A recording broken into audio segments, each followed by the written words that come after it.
Hello everyone, welcome back to another lecture on writings on contemporary issues. In the last session, I have given you an introduction about globalization. Here we are going to study an article written by P. Sainath in 2004. Now it's 2021. As the title indicates, we are going to discuss how a state of inequality developed due to globalization. We all know that the globalization promotes a lot of advantages. It helps to improve our life. We are enjoying a lot of benefits out of globalization. It's true. But here, the writer P. Sainath, he wanted to shed light on the another aspect, the negative side, inequality. We want equality everywhere, whether we are in our home, in the institution in which we are studying, or in an institution or an organization where we are working. Everywhere we do raise our voice for equality. There is no, can you imagine? Uh, Suppose there is a boy and a girl in a home, and the boy is getting more freedom where the girl is not. So at that time, there is a sense of inequality will raise in the mind of that girl. She will say that I need equality. We both are the children of this home, and why don't you treat us equal? So similarly, uh, from ancient time onwards, different people from different countries, different categories, they have been raising their voice for equality. You might have studied French Revolution. One of the proponents of French Revolution is equality, freedom, etc. So, but now itself, even in the 21st century, where we are enjoying the benefits of globalization, there do exist an inequality, an inequality which is not familiar to everyone in the society. Let's see what he is trying to convey through this article. Our planet is not balanced. The author begins the essay with a quotation. You can see a quotation, a single quotation mark here. So, the author begins the essay with the wordings of some other person, not his own wordings. Here, let's see what the quotation is. Our planet is not balanced. Too few control too much, and too many have too little to hope for. Too much turmoil, too many wars, too much suffering. So, this is a quotation. What is the meaning? This is a quotation made by a person. Let's read the rest of the paragraph.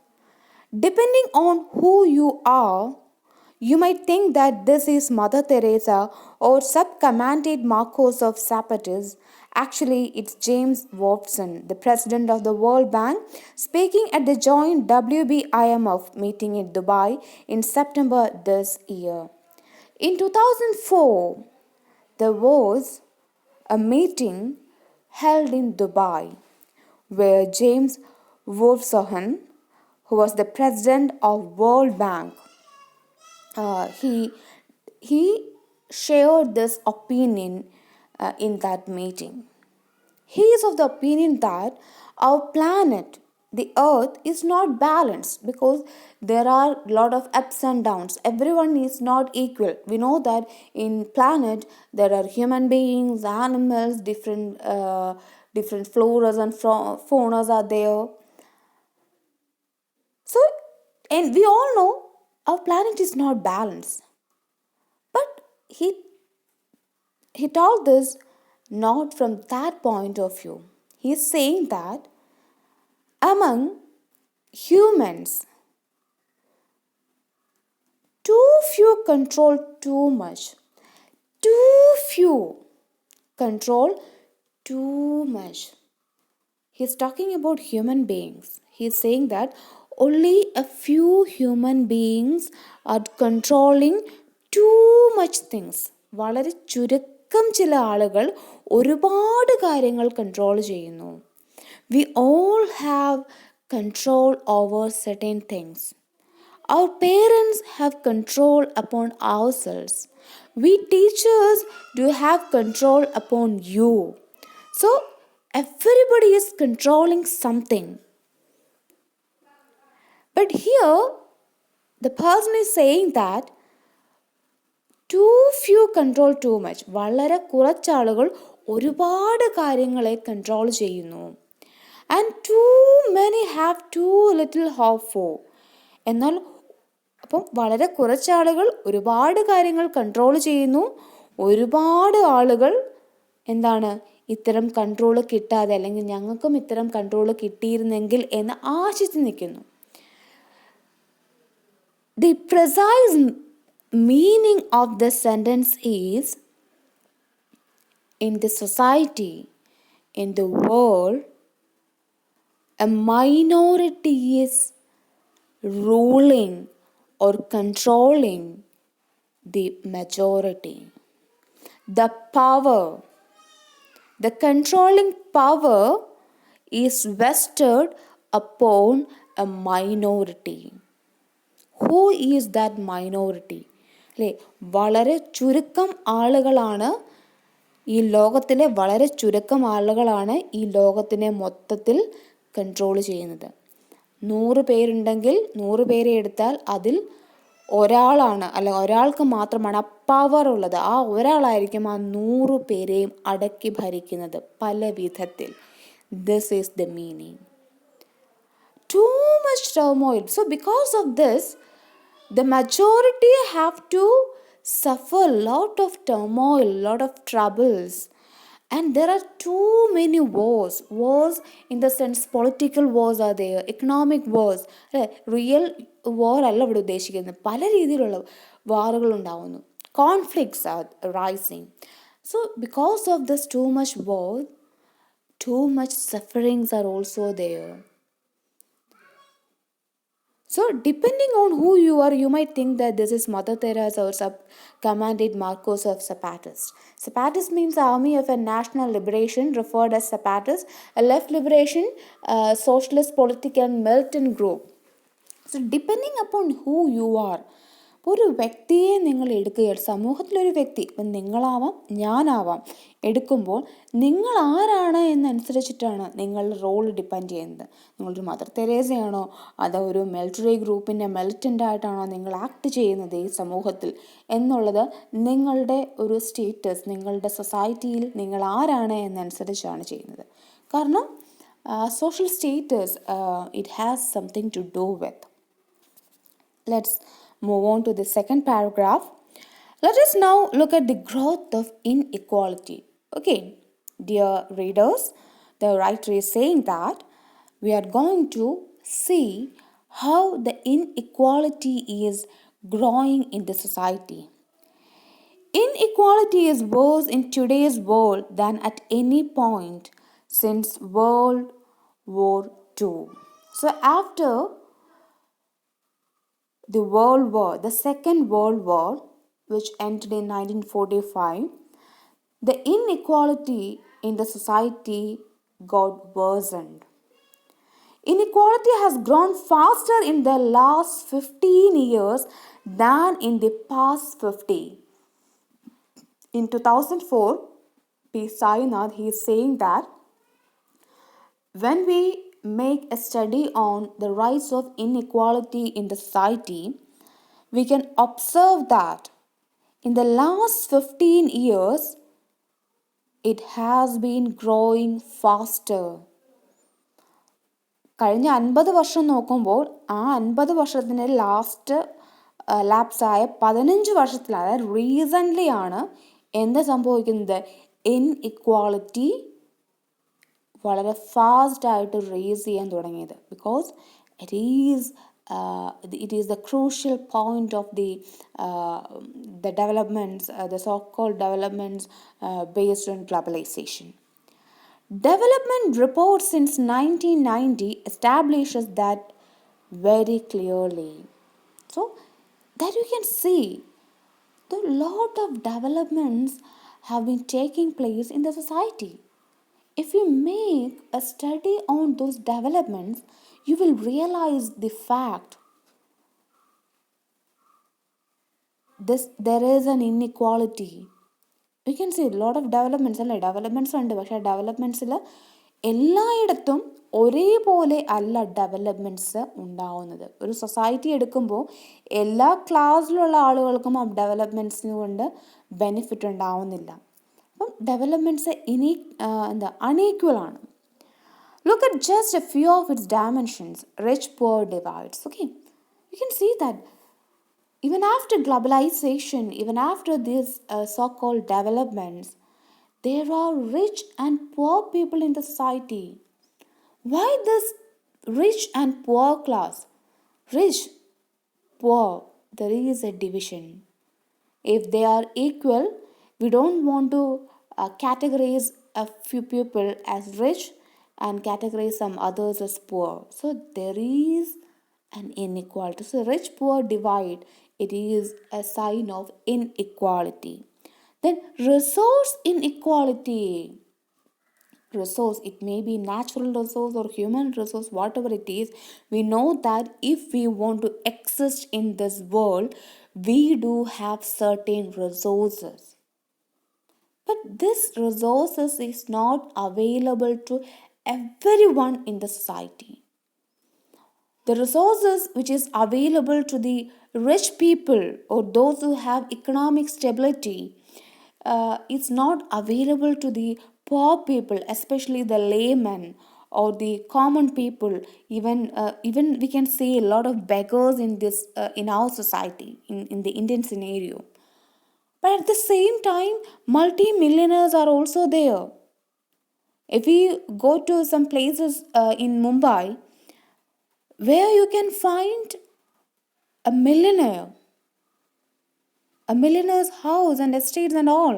At the same time, you can spot a beggar probably in front of that billionaire's home itself. So this division is here. The resources available to the billionaire is not available to that beggar. So resource inequality exists. Income and consumption. What a teacher, a college professor earns is entirely different from what a common laborer get in a single day.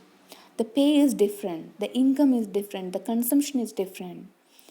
Then access to health, the health facilities. Suppose we are affected by a chronic disease. Those who have money, they can go to any private hospitals and spend a lot of money, and they can cure their disease.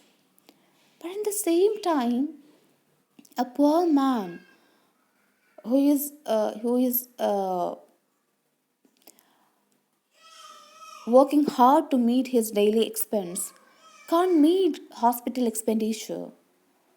So access to health is different based upon the money which he has.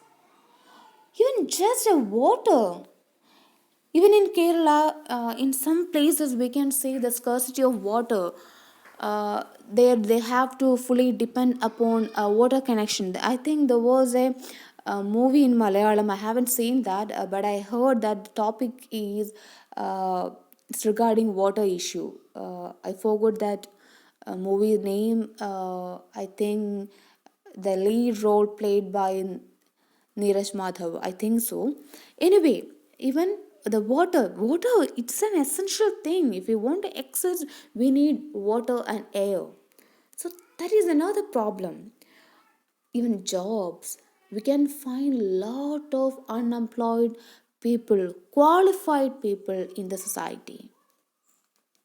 Those who have power, those who have influence, those who have money can get good jobs. At the same time, other people who have no influence is still searching for a job.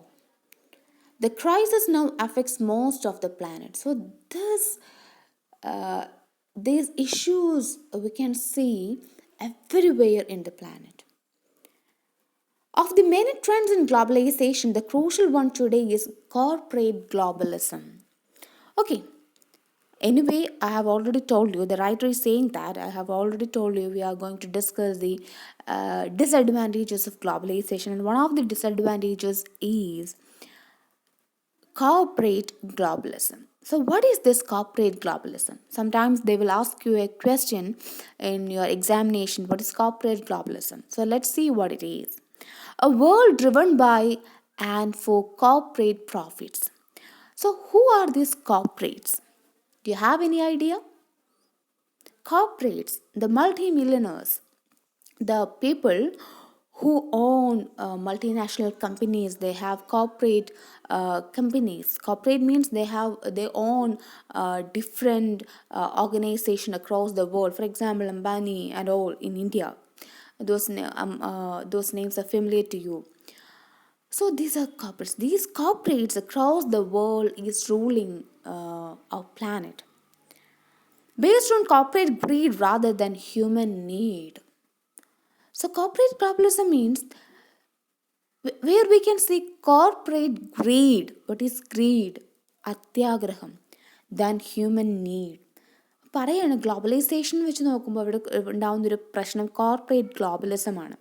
അപ്പോൾ ഈ corporates എന്താണ് ഉദ്ദേശിക്കുന്നത്? അവർക്ക് എങ്ങനെയും കൂടുതൽ profit ഉണ്ടാക്കണം, അല്ലാതെ മനുഷ്യൻ്റെ ആവശ്യം എന്താണ് എന്നാരും നോക്കുന്നില്ല. എനിക്ക് പെട്ടെന്ന് മനസ്സിലേക്ക് വരുന്നൊരു എക്സാമ്പിൾ തമിഴിലെ കത്തി എന്നൊരു മൂവി ഉണ്ട്. വിജയ് ഡബിൾ റോള് വരുന്നത്. അവിടെ വിജയുടെ ഒരു റോള് എന്താ ചെയ്യുന്നത്, ഒരു ഗ്രാമത്തിനെ രക്ഷിക്കാൻ വേണ്ടി ശ്രമിക്കുകയാണ്. കാരണം അവിടെ ഒരു കോർപ്പറേറ്റ് കമ്പനി വരുന്നു. So they will say that, okay, we will give you jobs, you will have better job opportunities if we construct a company over here. But the real motive of that corporate company is not to serve the people. Actually, it is to exploit the people in the village, because that land is an abundant resource of water. അല്ലേ, ഒരു agriculture ലാൻഡാണ്, agriculture ഏരിയയാണ്, resource ഉണ്ട്, നല്ല water resource അവിടെയുണ്ട്. അപ്പോൾ അതിനെ exploit ചെയ്യുകയാണ്. അങ്ങനെ വാട്ടർ ഇല്ലാതാകുമ്പോൾ എന്താണ്, അവിടെയുള്ള ജനങ്ങൾക്ക് കുടിവെള്ളം കിട്ടാതെ വരും. പിന്നെ ഈ കമ്പനിയിൽ നിന്ന് ചിലപ്പോൾ അതിലൊരു പുറത്തുനിന്ന് വെള്ളം എത്തിച്ച് കുടിച്ച് ജീവിക്കേണ്ട അവസ്ഥ വരും. ഇല്ല സ്വന്തം ലാൻഡ് കളഞ്ഞിട്ട് ഓടിപ്പോകേണ്ടി വരും. അപ്പോൾ അവിടെ നിന്ന് കോർപ്പറേറ്റ്സ് എന്താണ്, they always look for their benefits rather than the human needs, what the society needs. They won't think about it.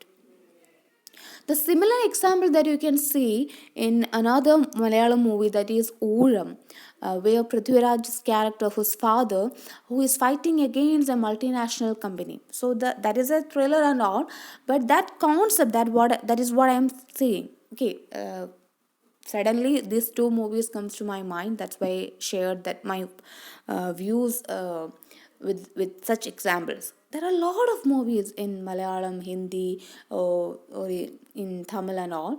So this is the concept. Okay, it is a world marked by the collapse of restraint or corporate power in every continent. So the world is limiting. The world is limiting in the hands of those corporates.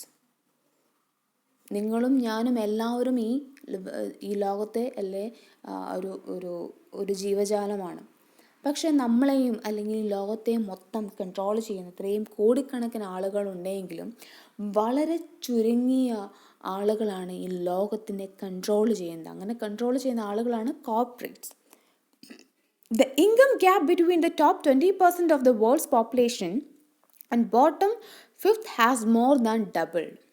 So the income gap, okay, he is saying that take the top 20% of world population. ഈ ലോകത്തിൻ്റെ ജനസംഖ്യയിൽ ആദ്യത്തെ 20%, ആ ടോപ്പിലുള്ള, ഇപ്പോൾ 100 80 മുതൽ 100 വരെ നിൽക്കുന്ന ആ കാറ്റഗറിയിലുള്ള ടോപ്പിൽ നിൽക്കുന്ന ഈ കോർപ്പറേറ്റ്സിൻ്റെ ഇൻകം എടുക്കുക. ഇനി ഇപ്പോൾ 20% ടോപ്പിലുള്ള 20%ഉം ലോ ആയിട്ടുള്ള ഇപ്പോൾ സാധാരണക്കാരൻ അല്ലെങ്കിൽ ബഗേഴ്സോ അങ്ങനെയുള്ള എല്ലാവരും ഉൾപ്പെടുത്തുന്ന ബോട്ടം ഫിഫ്ത്തിനെയും കൂടെ കമ്പയർ ചെയ്യുക. ഏർണിങ് ഇൻകം, അതായത് ലോക ജനതയുടെ താഴെ തട്ടിലുള്ള 5% ആളുകളുടെ ഇൻകവും ഏറ്റവും മുകളിൽ തട്ടുള്ള 20% ആളുകളുടെ ഇൻകവും കമ്പയർ ചെയ്യുമ്പോൾ അവിടെ നമുക്ക് എന്ത് കാണാൻ പറ്റും? ദ ഗ്യാപ്പ്, ഇൻകം ഗ്യാപ്പ്, അവർ തമ്മിലുള്ള ഇൻകം ഗ്യാപ്പ്. അപ്പം ഫോർ എക്സാമ്പിൾ 20%ന് എക്സാമ്പിൾ അവരുടെ ഇൻകം ഫോർ എക്സാമ്പിൾ 1000 ആണ് എങ്കിൽ, ഒരു ജസ്റ്റ് ഫിഗറാണ്, 1000 ആണ് എന്നുണ്ടെങ്കിൽ അത് 1000 കോടിയാവാം, 1000 ആവാം. 1000 ആണെങ്കിൽ ഈ താഴെയുള്ള 5% ഇൻകം ചിലപ്പോൾ 5 റുപ്പീസ് ആയിരിക്കും, അല്ലെങ്കിൽ 10 റുപ്പീസ് ആയിരിക്കും. അപ്പോൾ ഇൻകം ഗ്യാപ്പ് എന്താണ്, വളരെ കൂടുതലാണ്. അപ്പോൾ ഓരോ വർഷം കഴിയുമ്പോഴും എന്താണ്, that income gap is getting doubled, കുറയുകയല്ല. അപ്പം അർത്ഥം എത്രയേ ഉള്ളൂ, സമൂഹത്തിൻ്റെ ഉന്നത തലത്തിലുള്ള ആളുകളുടെ ഇൻകം ഗ്രാജുവലി കൂടുന്നു, ഡബിൾ ആയിക്കൊണ്ടിരിക്കുന്നു.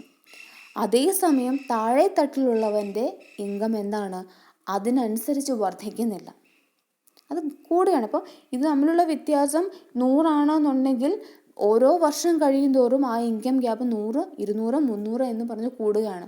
അങ്ങനെ കൂടുമ്പോൾ എപ്പോഴും ബെനിഫിറ്റ്സ് ആർക്ക് മാത്രമാണ്, അപ്പർ മോസ്റ്റിലുള്ളവർക്കായിരിക്കും. സാധാരണക്കാരനെന്നും എന്താണ്, സാധാരണക്കാരനായി തന്നെ കണ്ടിന്യൂ ചെയ്യും. അവൻ്റെ സിറ്റുവേഷൻ അല്ലെങ്കിൽ വീണ്ടും പാത്തറ്റിക് ആയിക്കൊണ്ടിരിക്കുകയാണ് ഈ ഗ്ലോബലൈസ്ഡ് വേൾഡിൽ. By 1998, the top 20% consumed 86% of all goods and services. So we have lot of goods and services for us. അല്ലേ, നമുക്ക് സമൂഹത്തിൽ ഒരുപാട് റിസോഴ്സസ് ഉണ്ട്. ആ റിസോഴ്സസിൻ്റെ 86% പോകുന്നത് ആ top 20%-നാണ്.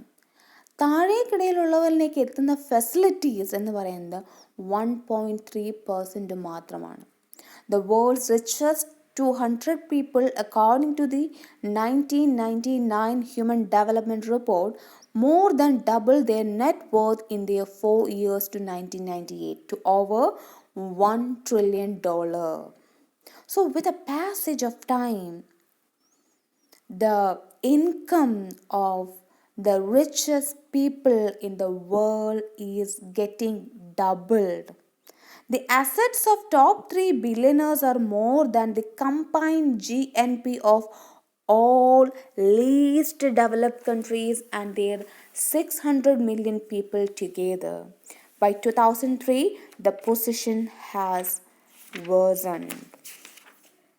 Okay, what is GNP?